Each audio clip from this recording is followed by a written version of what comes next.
السلام علیکم ورحمۃ اللہ وبرکاتہ. الحمد للہ رب العالمین والصلاة والسلام على اشرف الانبیاء والمرسلین وبعد. اعوذ باللہ من الشیطان الرجیم. وقضى ربك الا تعبدوا الا اياه وبالوالدين احسانا اما يبلغن عندك الكبر احدهما او كلاهما فلا تقل لهما اف ولا تنهرهما وقل لهما قولا كريما واخفض لهما جناح الذل من الرحمة وقل رب ارحمهما كما ربياني صغيرا. معزز علماء کرام، دور دراز سے آئے ہوئے باوقار سامعین، پردہ نشین خواتین اسلام، رب کے بندوں کے ساتھ رشتے بہت ہی اہم موضوع ہے، بہت ہی وسیع موضوع ہے. اور یہ وہ موضوع ہے کہ اگر ایک نمازی صاحب ہیں، حاجی صاحب ہیں، تہجد گزار صاحب ہیں، اللہ سے ان کا رشتہ مضبوط ہے لیکن بندوں کے ساتھ ان کا رشتہ مضبوط نہیں ہے، تو ان کی نمازیں ضائع ہو سکتی ہیں قیامت کے دن، ان کے روزے ضائع ہو سکتے ہیں قیامت کے دن، ان کے صدقات و خیرات کی نیکیاں ضائع ہو سکتی ہیں قیامت کے دن.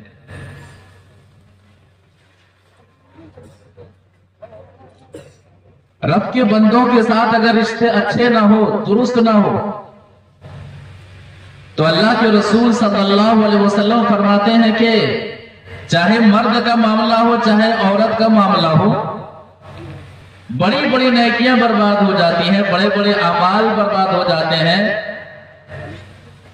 سجدے بہت زیادہ ہونے کے باوجود نبی صلی اللہ علیہ وسلم فرماتے ہیں کہ وہ جہنمی. ایک حدیث سے سمجھتے ہیں.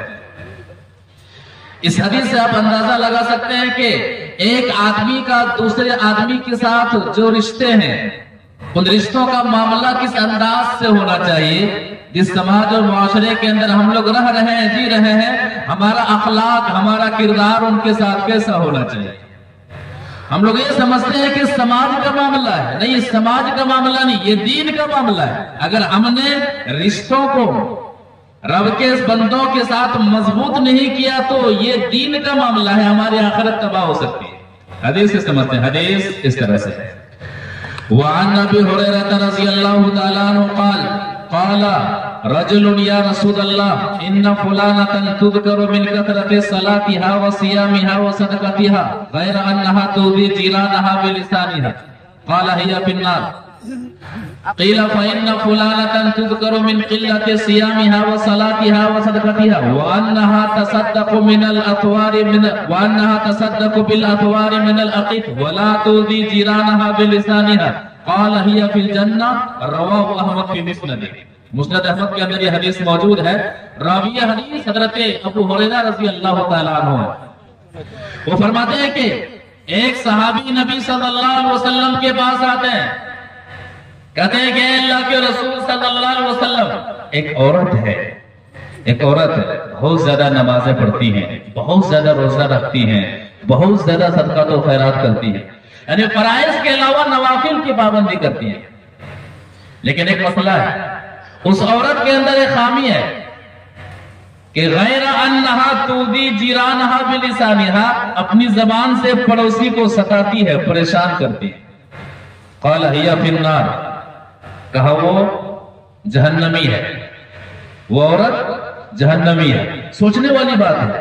حوالہ کیا دیا جا رہا ہے؟ بہت زیادہ نماز پڑھنے والی ہے، بہت زیادہ صدقات و خیرات کرنے والی ہے، بہت زیادہ روزہ رکھنے والی ہے، بہت زیادہ کر کے حدیث یہ بتانا چاہ رہی ہے کہ صرف فرائض کی پابندی نہیں کرتی ہیں، نوافل کی بھی پابندی کرتے ہیں، نفلی روزے، نفلی صدقے، نفلی نمازیں. لیکن زبان محفوظ نہیں ہے، بندوں کے ساتھ اس کا رشتہ صحیح نہیں ہے، اللہ کے بندوں کے ساتھ ان کا معاملہ صحیح نہیں ہے، یا فی النار، وہ جہنمی ہے، ان کی نیکیاں ضائع ہو جائیں۔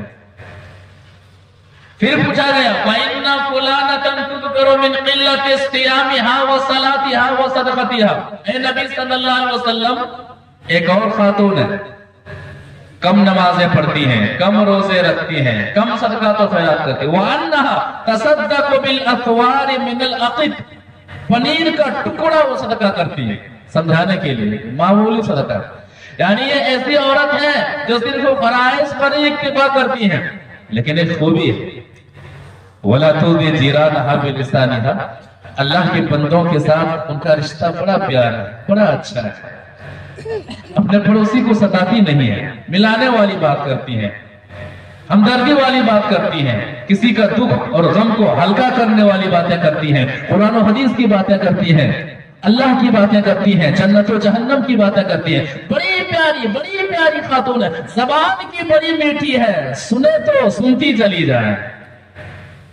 اس طرح معاملہ ان کا دوسرے خواتین کے ساتھ ہے، کہتے ہیں یا فی الجنہ، وہ جنتی۔ اب اس سے آپ اندازہ لگا سکتے ہیں کہ رب کے بندوں کے ساتھ رشتوں کا شرعی اعتبار سے مضبوط ہونا کتنا ضروری ہے۔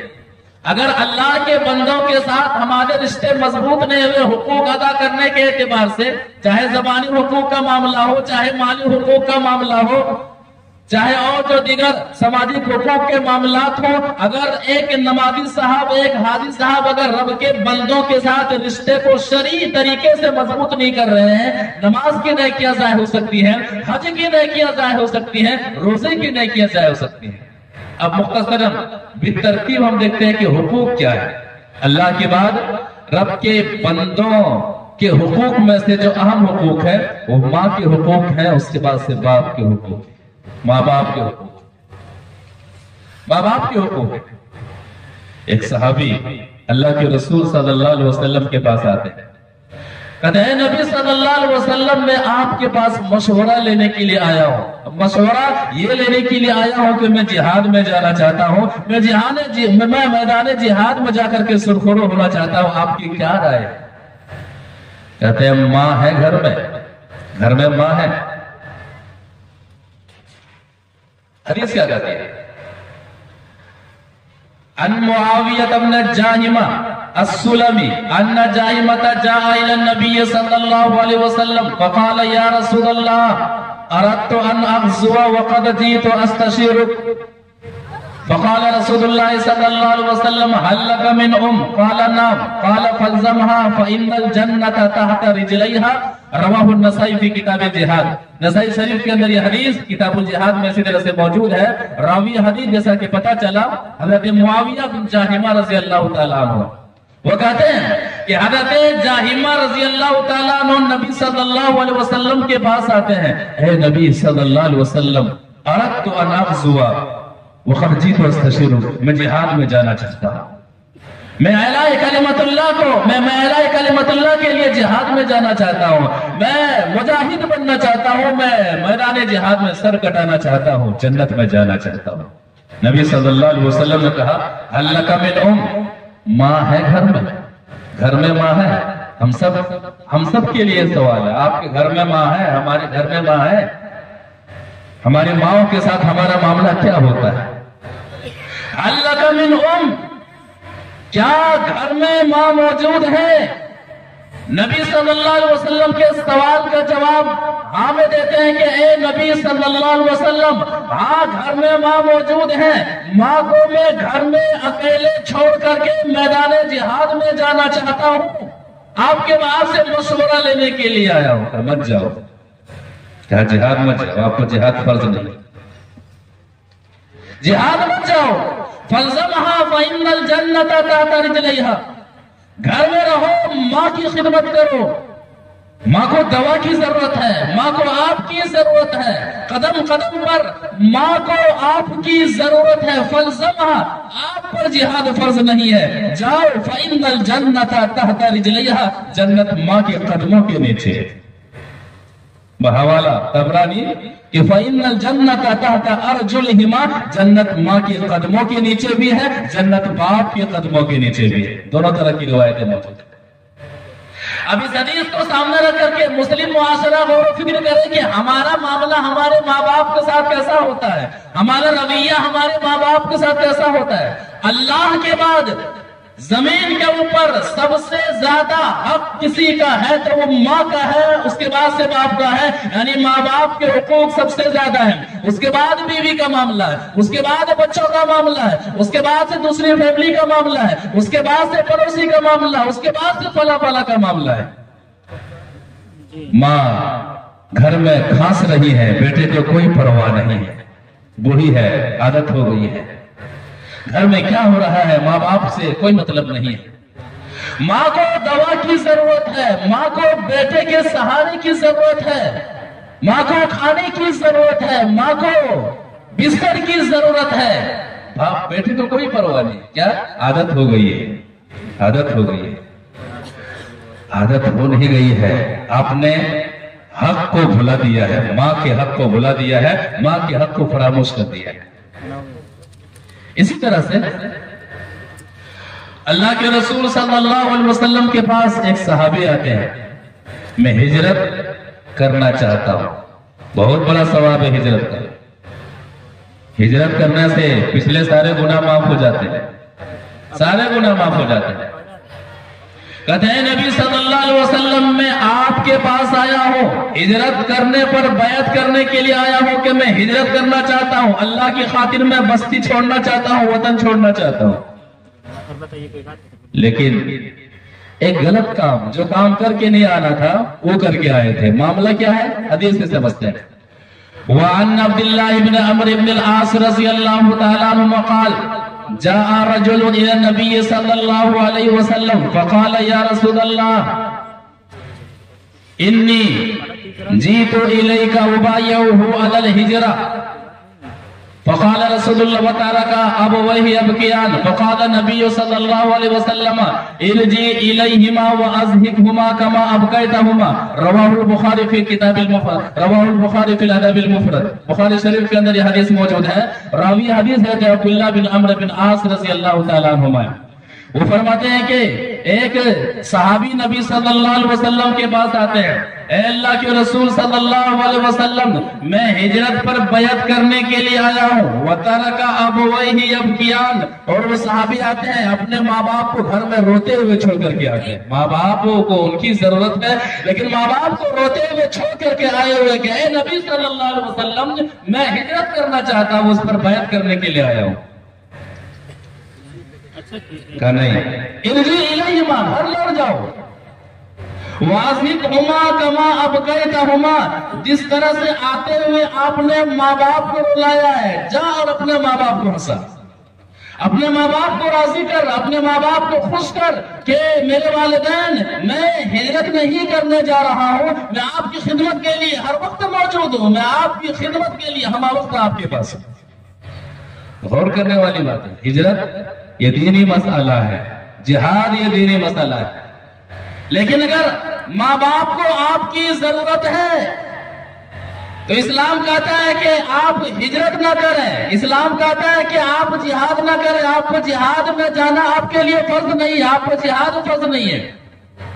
اب ہمارے معاشرے اور سماج کے اندر کتنے ہمارے ایسے بھائی ہیں جن کا معاملہ دنیا معاملہ ہوتا ہے، دنیاوی معاملہ ہوتا ہے، دنیاوی مسئلہ ہوتا ہے، اور تھوڑی سی باتوں پر ماں باپ کو چھوڑ دیتے ہیں، ماں باپ کو نکار دیتے ہیں۔ دیکھا یہ بھی گیا ہے، کئی بچے ہیں، کوئی شخص اپنی ماں کو اپنے گھر رکھنے کے لیے تیار نہیں ہے، کوئی شخص اپنے باپ کو اپنے گھر میں رکھنے کے لیے تیار نہیں ہے۔ بڑی بدنصیبی کی بات ہے، کیا ہم 10 دن کھلائیں گے، 10 دن آپ کھلائیے گا، 10 دن آپ کھلائیے گا۔ سماج میں ایسا دیکھا گیا ہے اگر 10 دن ہو گیا ہے، 11واں دن اگر ہو گیا ہے تو وہ شخص اس لیے کھانا نہیں بناتا ہے، اپنی ماں کو کھانا نہیں دیتا ہے کہ آج یہ میری باری نہیں ہے، میرے بھائی کی باری ہے، لہذا میری ماں کہاں کھائے میں نہیں جانتا ہوں، میرے باپ کہاں کھائے نہیں جانتا ہوں۔ اس سے بڑی بدنصیبی کیا ہو سکتی ہے؟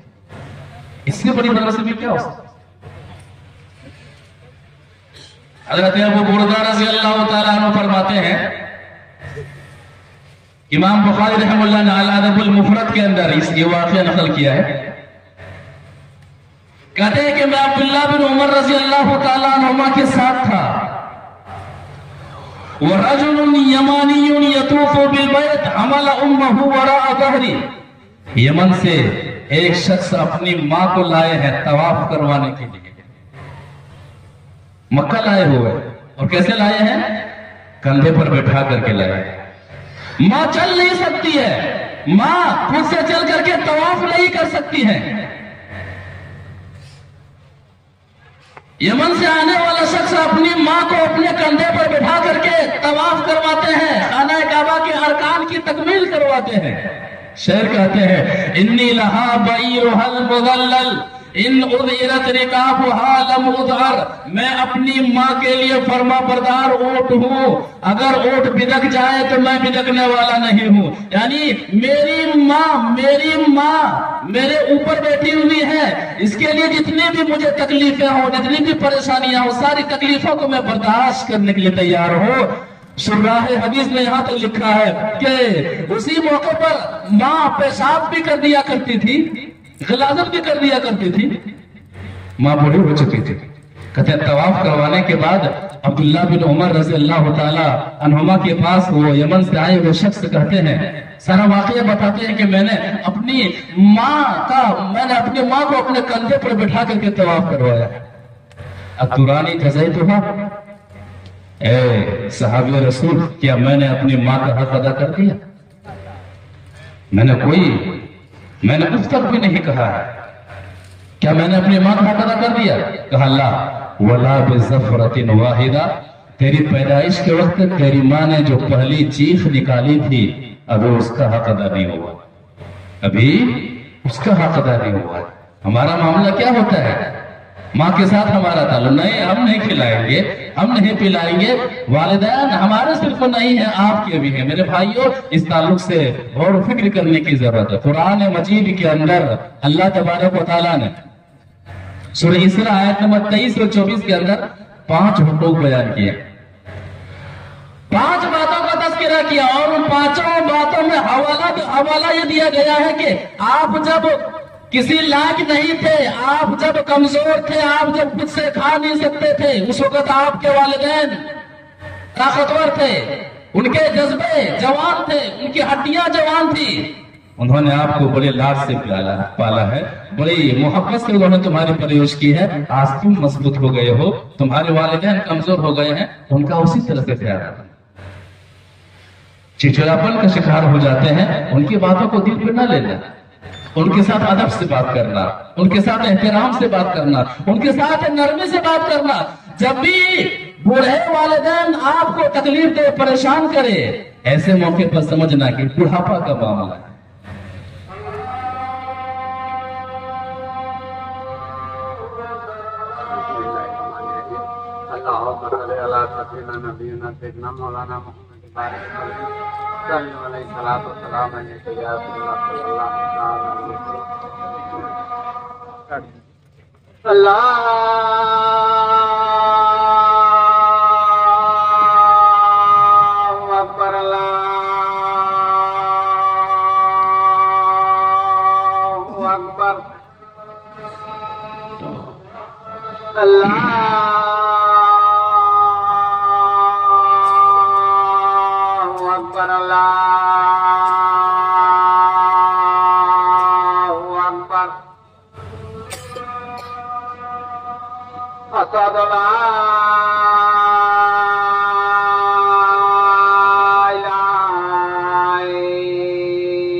تو سورہ اسراء میں اللہ تبارک و تعالیٰ 5 حقوق کو بیان فرماتا ہے. ہر اولاد کو جن کے ماں باپ موجود ہیں ان 5 حقوق کا ان کی زندگی میں یاد رکھنا بہت ضروری ہے، عمل کرنے کے لیے، ماں باپ کے حقوق کو ادا کرنے کے لیے. کیا فرماتا ہے اللہ تعالیٰ؟ وَقَضَى رَبُّكَ أَلَّا تَعْبُدُوا إِلَّا إِيَّاهُ وَبِالْوَالِدَيْنِ إِحْسَانًا. تیرے رب کا یہ فیصلہ ہے کہ تم نہ عبادت کرو مگر اسی کی، یعنی اللہ ہی کی عبادت کرو. وَبِالْوَالِدَيْنِ إِحْسَانًا، اور ماں باپ کے ساتھ احسان کرو، ماں باپ کے ساتھ اچھا سلوک کرو، ماں باپ کے ساتھ بہتر سلوک کرو. اب اللہ تبارک و تعالیٰ کن حالات میں خاص کر کے ماں باپ کے ساتھ اچھا اور سلوک کرنا ہے بتا رہا ہے. اِمَّا يَبْلُغَنَّ عِنْدَكَ الْكِبَرَ أَحَدُهُمَا أَوْ كِلَاهُمَا. آپ کے سامنے آپ کے ماں باپ بوڑھے ہو چکے ہیں، آپ کے ماں باپ زندہ ہیں، یا تو پھر ماں زندہ ہے یا تو پھر باپ زندہ ہے، ماں بوڑھی ہے باپ بوڑھے ہیں. فَلَا تَقُلْ لَهُمَا أُفٍّ. ماں باپ جب بوڑھے ہو جاتے ہیں تو بڑھاپا کی وجہ سے چڑچڑاپن کے شکار ہو جاتے ہیں، ذہنی معاملہ کمزور ہو جاتا ہے. کب کیا بولتے ہیں، کب کیسے بولنا ہے انہیں آتا پتہ نہیں رہتا ہے. اب کہا جا رہا فَلَا تَقُلْ لَهُمَا أُفٍّ. ماں باپ اگر آپ کے مزاج کے خلاف آپ کے پاس کوئی بات کرے تو اف تک نہ کہنا، تک بھی نہ کہنا، غصہ ہونے کا معاملہ نہ رکھنا. فَلَا تَقُلْ لَهُمَا أُفٍّ، اف تک بھی نہ کہنا. وَلَا تَنْهَرْهُمَا، ڈانٹنا بھی نہیں، جھڑکنا بھی نہیں. وَقُلْ لَهُمَا قَوْلًا كَرِيمًا، اور ماں باپ کے سامنے ادب و احترام کے ساتھ پیش آنا، عاجزی سے پیش آنا. ماں باپ سے بات کرنے کا انداز یہ ہونا چاہیے کہ جیسا کہ ایک غلام آقا کے سامنے بات کرتا ہے، آقا کی باتوں میں باتیں ملاتا ہے، وہی معاملہ تمہارے ساتھ ہونا چاہیے. وَخْفِضْ لَهُمَا جَنَاحَ الذُّلِّ مِنَ الرَّحْمَةِ، ماں باپ کے سامنے رحمت کے بازو کو پست کر دینا. یعنی ماں باپ ایسا نہ ہو کہ آپ سے بات کرنے میں ڈرے کہ پتہ نہیں اگر میں بولوں گا تو کہیں میرا بیٹا مجھ سے ناراض نہ ہو جائے. کتنے معاشرے و سماج کے اندر ایسی ماں ہیں جب اسے کہا جاتا ہے تو یہ کہتی ہیں کہ مجھے اپنے بیٹے سے بات کرنے میں ڈر لگتا ہے، مجھے اپنے بیٹے کے مزاج سے ڈر لگتا ہے. کتنے ایسے باپ ہیں جو بہت ساری خواہشات کو لیے ہوئے ہیں لیکن دبا کر کے رکھتے ہیں محض اس بات پر کہ مجھے اپنی اولاد سے بات کرنے میں ڈر لگتا ہے، میری اولاد میری سنتی نہیں ہے، میری اولاد میری مانتی نہیں ہے، میں سناؤں تو کس کو سناؤں، میں جاؤں تو کہاں جاؤں. وَخْفِضْ لَهُمَا جَنَاحَ الذُّلِّ مِنَ الرَّحْمَةِ وَقُلْ رَبِّ ارْحَمْهُمَا كَمَا رَبَّيَانِي صَغِيرًا. یہ تمام عملی کام کرنے کے ساتھ ساتھ دعا بھی کرتے رہنا کہ رب ارحمہما کما ربیانی صغیرا، پروردگارا میرے ماں باپ پر تو اسی طرح سے رحم و کرم کا معاملہ فرمانا جب میں چھوٹا تھا، اس وقت جس طرح سے میرے ماں باپ نے مجھ پر رحم و کرم کا معاملہ فرمایا تھا. بچپن میں کیا ہے؟ بچپن میں بچہ کھا نہیں پاتا ہے، بچے کے اندر کھانے کی طاقت نہیں رہتی ہے، ماں باپ انہیں ہر طرح سے کھلانے کی کوشش کرتے ہیں، بچہ چل نہیں پاتا ہے، بچہ ایک چیز کو سمجھنے کے لیے بار بار بولتا ہے، بچہ لاکھ پریشان کرتا ہے، لیکن ماں باپ انہیں سینے سے لگا لیتے ہیں، ماں باپ انہیں گلے سے لگا دیتے ہیں۔ قرآن کہتا ہے کہ لوگوں، جب تم کسی لائق نہیں تھے، عاجز تھے، کچھ کر نہیں کر سکتے تھے، اس وقت تمہارے ماں باپ نے تمہیں سنبھالا ہے، آج تم سب کچھ کر سکتے ہو، تمہارے ماں باپ کچھ نہیں کر سکتے ہیں۔ احسان کا بدلہ یہ ہے کہ آج تم اپنے بوڑھے ماں باپ کو تم خود سنبھالو۔ یہ 5 حقوق ہمیشہ یاد رکھنا چاہیے۔ رب کے بندوں کے ساتھ جو رشتے مضبوط ہیں ان میں سے ماں باپ کے حقوق سب سے اہم ہے، ماں باپ کے حقوق سب سے زیادہ ہے۔ چلیے اور آگے بڑھتے ہیں اختصار کے ساتھ۔ اولاد کے حقوق پر بھی خاص خیال۔ ماں باپ اولاد کو یہی شترے بے مہار چھوڑ دیتے ہیں، تعلیم کا خیال نہیں رکھتے ہیں، دینی تعلیم کا خیال نہیں رکھتے ہیں۔ نہیں، ایسا نہیں ہونا چاہیے۔ شریعت کا مطالعہ کریں گے، انبیاء کرام اولاد کے تعلق سے فکر مند رہا کرتے تھے، دعائیں بھی مانگا کرتے تھے، دین پر چلنے کے تعلق سے حکم بھی دیا کرتے تھے، وصیت بھی کیا کرتے تھے۔ ہمارے اندر بھی ہونا چاہیے۔ اگر ماں باپ نے اولاد کے حقوق کا خیال نہیں رکھا تو پھر قیامت کے دن یہ پکڑے جائیں گے، قیامت کے دن یہ پوچھے جائیں گے۔ لہذا آج کے پرفتن دور میں جہاں پر قدم قدم برائیوں نے ڈیرا ڈال رکھا ہے، جہاں پر ہم نے اپنے نابالغ بچے اور بچیوں کو یہ موبائل تھما دیا ہے، گھر میں بیٹھے بیٹھے جہاں پر برائیاں کر رہے ہیں، جہاں پر گندی فلمیں دیکھتے ہیں، جہاں پر فحش گانے سنتے ہیں، جہاں پر وہ بھاگنے کی، گھر کے اندر بیٹھ کر کے باہر بھاگنے کی پلاننگ کرتے ہیں، ایسے ماحول میں ماں باپ کو اولاد کی دینی تربیت پر خاص دھیان دینے کی ضرورت ہے۔ ورنہ یاد رکھیے گا، اگر آپ نے اپنی اولاد کی تربیت شریعت کے مطابق نہ کی، آپ نے اپنے اولاد کو دین نہیں دیا، آپ نے اپنے اولاد کو نبی صلی اللہ علیہ وسلم کا طریقہ نہیں دیا، آپ نے اپنے اولاد کے دلوں میں قرآن کی محبت پیدا نہ کی، کل قیامت کے روز آپ پوچھے جائیں گے، آپ سوال کیے جائیں گے۔ ہر شخص مسئول ہے اور ہر شخص سے قیامت کے دن پوچھا جائے گا۔ شریعت کیا کہتی ہے؟ شریعت یہ کہتی ہے کہ اولاد پر شریعت لاگو کرنے کے لیے مارنے کی ضرورت پڑے تو مارو۔ حدیث اس طرح سے وعن عمرو بن شعيب عن أبيه عن جده أن رسول الله صلى الله عليه وسلم قال مروا أولادكم بالصلاة وهم أبناء 7 سنين واضربوهم عليها وهم أبناء 10 سنين وفرقوا بينهم في المضاجع۔ رواه ابو داؤد في كتاب الصلاة۔ ابو داؤد شریف کے اندر یہ حدیث موجود ہے۔ راوی حدیث ہے عبداللہ بن عمرو بن عاص رضی اللہ تعالیٰ عنہما، وہ فرماتے ہیں کہ نبی صلی اللہ علیہ وسلم نے فرمایا مرو اولادکم بالصلاۃ۔ گارجین حضرات کے لیے حدیث ہے، حدیث لے کر کے جائیں، جن کے بچے ہیں، جن کے ذمہ تربیت ہے۔ نبی صلی اللہ علیہ وسلم فرماتے ہیں کہ اپنی اولاد کو نماز کا حکم دو جب وہ 7 سال کے ہو جائے۔ کہا کرے صاحب ہم 60 سال کے ہیں اور بے نمازی ہیں، تو 7 سال کے بچوں کو کیا نماز کا حکم؟ ہمیں توحید پتہ نہیں ہے، جہاں چاہے سر جھکا دیتے ہیں، جو دھاگا ملے پہن لیتے ہیں، جہاں سے چاہے ہر آستانے کی چیزوں کو کھا لیتے ہیں۔ ہمارے پاس توحید نہیں ہے، اپنے اولاد کو کیا توحید سکھائیں گے؟